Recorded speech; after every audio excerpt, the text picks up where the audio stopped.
you're on your self-improvement journey, or if you don't like to label it, and you're just saying you're in a period or era in your life where you're focusing on yourself more and trying to improve your habits, your lifestyle, your body, your whatever it is, your physique, then one thing you should keep in mind is how valuable time really is.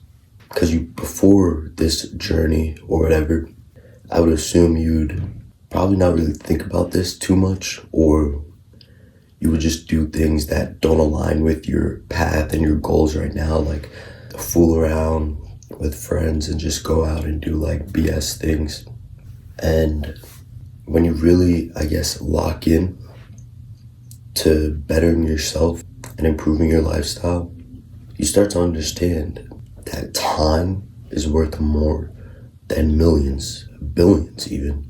Time is the most valuable thing, the most valuable resource that any human being that's living on this earth can possess. And I'm still young, right? So you don't have to take advice from me. But I'm starting to really understand this now.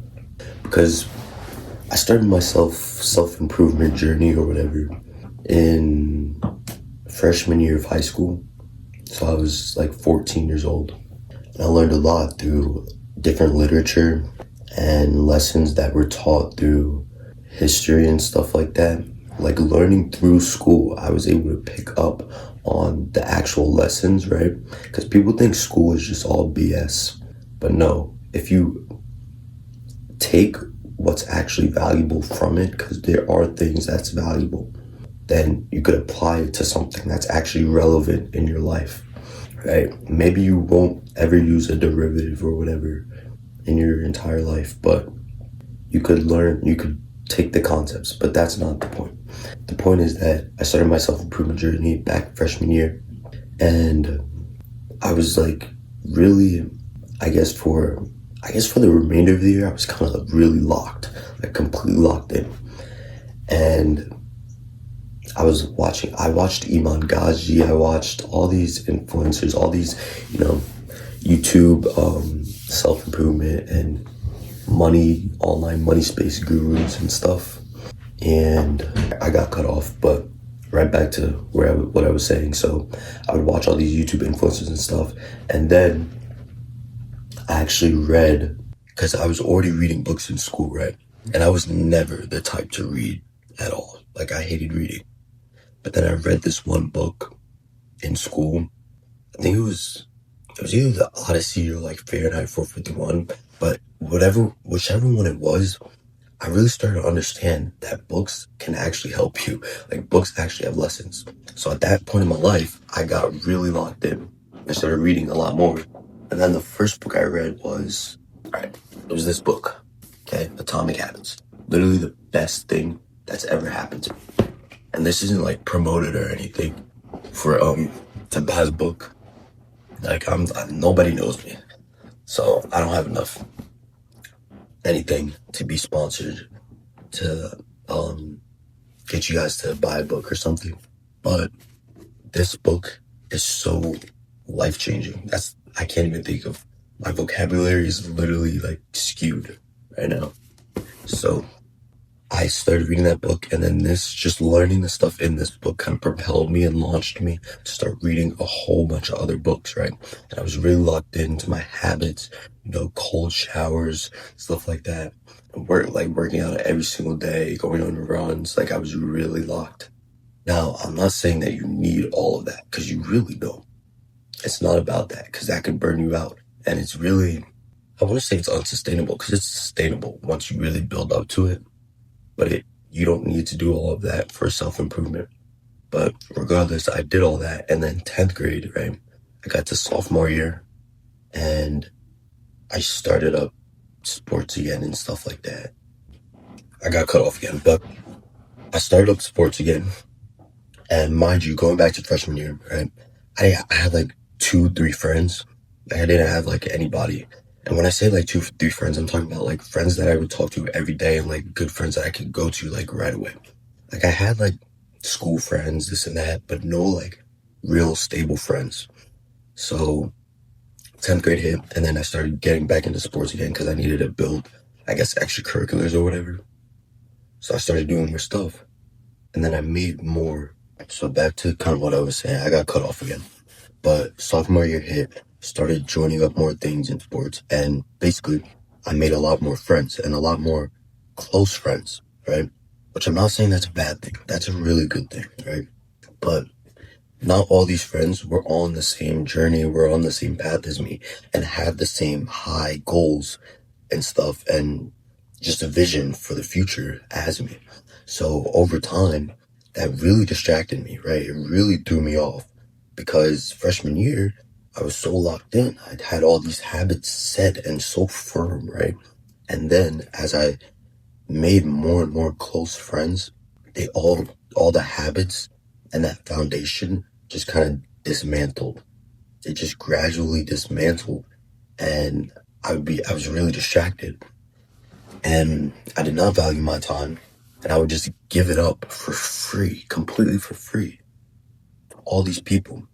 And I kind of have a tendency for doing that because I don't want to do, well, I didn't used to, but I've been over the years, especially going to high school, I was peer pressured, I guess, into giving up my time. Oh, just come out, like, just have a good night, right?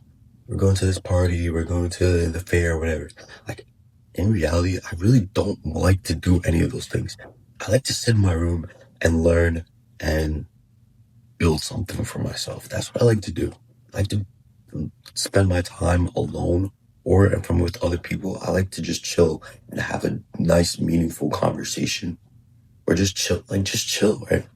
I don't really want to go out. I never did. Never liked it, but I had to force myself. I didn't have to, but I did because I felt so peer pressured and stuff like that. I just felt really peer pressured over the years and felt like I had to. And I felt like I was not a man, right? I just felt like so, like, I guess antisocial, right? But then going into junior year, I realized how much I fell off. I really started to take initiative and have enough courage and enough balls to just say no to my friends.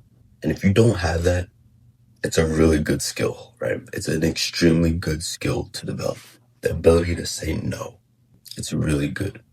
Okay. You don't have to give up your time unintentionally to people, give up your energy to people for free just to protect your feelings. If you say, oh no, man, like, not today, who cares if they're upset or whatever? You're prioritizing yourself and your vision. That vision, God put that in you.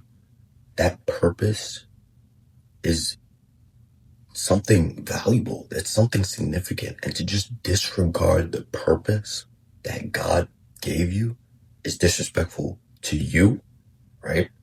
Because that's your purpose. You're supposed to be going after that. Okay? That's disrespectful to God because God put that in you.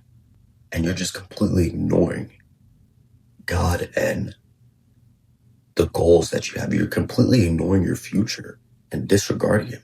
And then that's also disrespectful to the other person because if you give your time to the other person or the other group and you don't want to do whatever they're doing, whatever activity it is, you're going to have a different energy when you're actually there, right? And in the back of your head, you're just going to consistently think about how you could be doing something else. And then that'll build into hidden resentment. And then eventually that person will be able to sense that in you.